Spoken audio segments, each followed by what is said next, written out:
Well, I'm working on the clothing lathe again tonight. Still trying to get the variable speed drive working. My last video dealt with testing the head unit down there with a little makeshift hydraulic pump. And tonight I pulled the hydraulic line off, and I pulled off the little, I'm going to call it a master cylinder, off the side there because it was leaking. And I thought that's where my problem probably resided. Well, I think I found the problem. Here's the little master cylinder. Yeah, I popped it apart, and there's a square cut seal in there that is broken, and all the pieces of it, can't get the light quite right, can I? Anyways, all the pieces are down in there. So I think that's probably a pretty good part of the problem. Unfortunately, when I removed the line, it has a funny kind of fitting on it that I've never seen before. I broke it off. It has a, I don't know what you call that, a super long nipple on it that goes down. This piece goes around the line material itself, and then this piece screws down into the line itself and seals everything up. So I'm going to have to go over to the hydraulic line shop. The one in this area is called Cauliflower, and see if they can't cobble something together for me. O-rings look like they're in pretty good shape, the ones I took out of the master cylinder there, but I'll replace them anyways.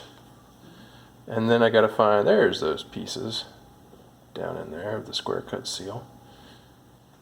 Gonna have to find the square cut seal. That might be a little difficult, so I have to get online and see what I can't find. Anyhow, that's all for now. Okay, I'm getting ready to put back together the master cylinder for the clothing lathe. We had some bad seals, and there they are. Might have been able to reuse the old O-ring. What I was calling the square cut seal, though. Little past being able to reuse. So it's not really a square cut seal. I forget what those things are called too. Lip seal, something like that.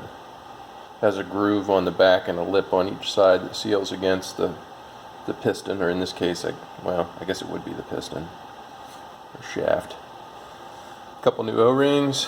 The old hydraulic line, I went and had a new hydraulic line made at Cauliflower. So I'm going to get these seals in, get this hydraulic line put back on the lathe, and then I'll bring you back. Okay, the new seals have been installed in the master cylinder of the clothing lathe. The new hose has been installed, going down to the slave cylinder, all the way down there at the bottom. So far, no leaks. It was a challenge to get it bled down. The push rod inside the master cylinder was actually too long, and it was not allowing the piston to go back far enough to let the fluid drop into the main cylinder. That took some troubleshooting and some figuring out, but the wife helped me bleed the whole thing down, and in fact I made some new shoes for the lathe as well.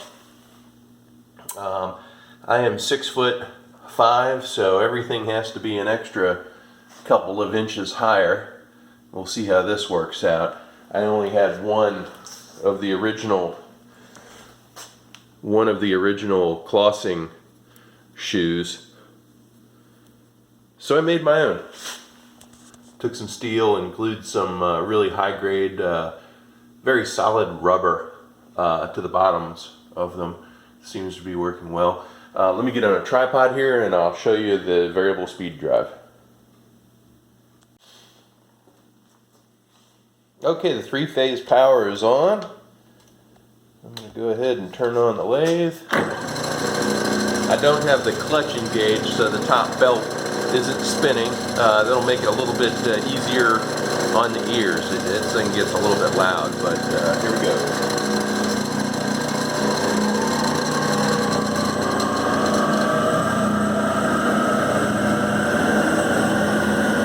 And that's full speed. So everything seems to be working pretty good.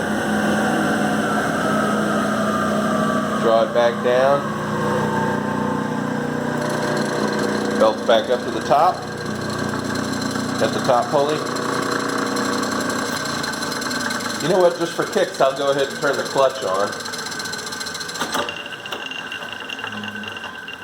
And we'll do it noisy.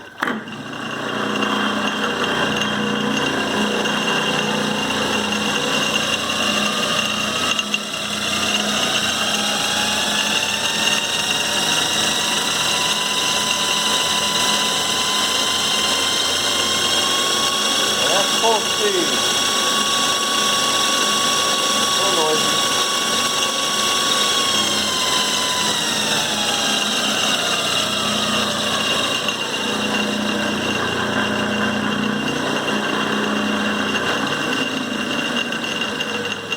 So I'll get the covers back on it, and we'll try to make some test cuts and see how she does. At this point, I'm just glad to have it working well enough that I can actually test the rest of the machine and see if it's something I want to improve upon or continue to even keep in the shop. So that's all for now.